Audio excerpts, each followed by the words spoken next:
Hello everyone and welcome back to another video from Wake&Tech. In this video, I'm going to show you how to add the Pinterest button onto your Chrome browser. So let's get started right away.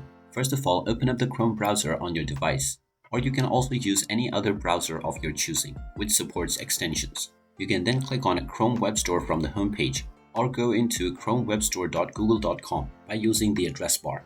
Once you are inside the Chrome Web Store page, click on the search box and then type in Pinterest and start your search. Now, from the search results, click on Save to Pinterest and you will see the Add to Chrome button. Go ahead and click on it and then click on Add Extension, and this will install the Pinterest extension onto your Chrome browser. Once the installation has been completed, you can click on the Extensions button at the top right corner and then click on the Pin button for Save to Pinterest.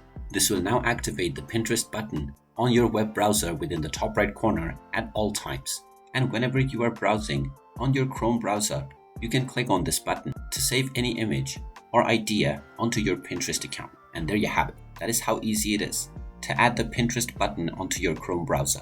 If you find this video helpful, make sure you hit that like button and subscribe to our channel if you haven't done so already. Also ring that notification bell to never miss another update from us.